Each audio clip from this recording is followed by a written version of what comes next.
हमने सिर्फ इसमें 2D ड्राफ्ट किया और हमें इसकी 3D भी मिल गई। इसके साथ ही इसके एलिवेशन और सेक्शन हम सिंगल क्लिक से बना सकते हैं।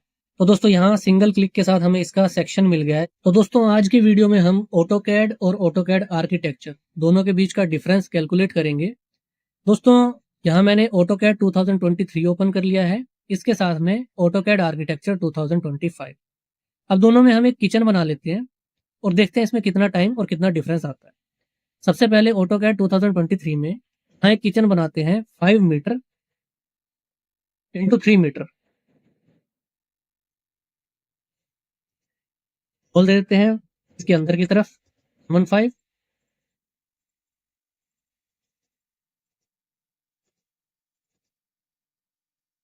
तो ऑफसेट 1050 डोर के लिए। एक विंडो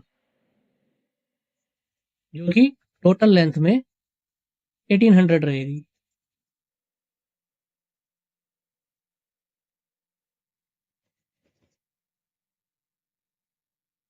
इसके साथ में 600 mm में स्लैब डालेंगे।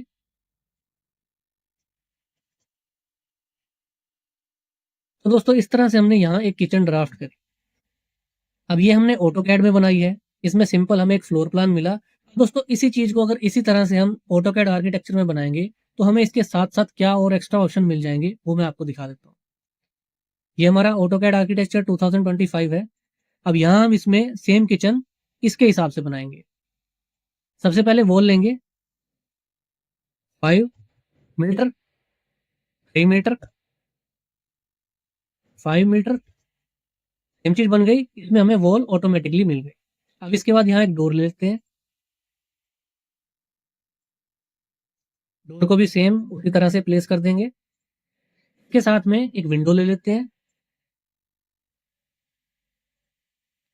इसके बाद में स्लैब की बात आएगी।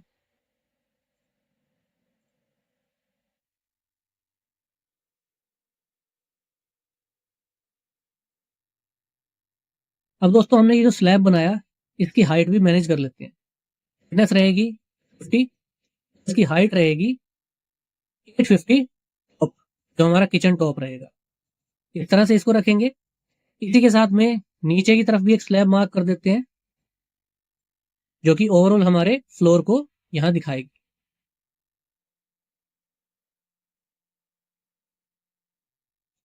और इस फ्लोर की थिकनेस को भी थोड़ा मैनेज कर लेते हैं।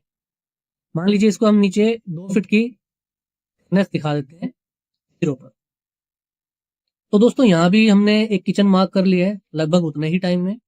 अब डिफरेंस ये है, जो ऑटोकैड में हमने किचन बनाई ये सिंगल लाइंस में बनी हुई है। आर्किटेक्चर में हमें इसका डिटेल्ड मॉडल भी मिल गया।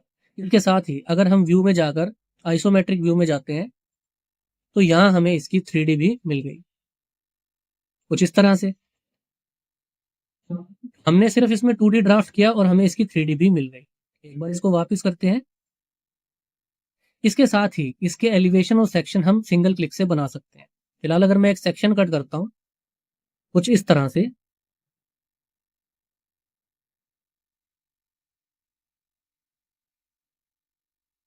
तो दोस्तों यहाँ सिंगल क्लिक के साथ हमें इसका सेक्शन मिल गया है जिसमें कि विंडो जो कि इस सेक्शन में यहाँ कट हो रही है, इसके साथ में स्लैब वो भी दिखाई दे रहा है।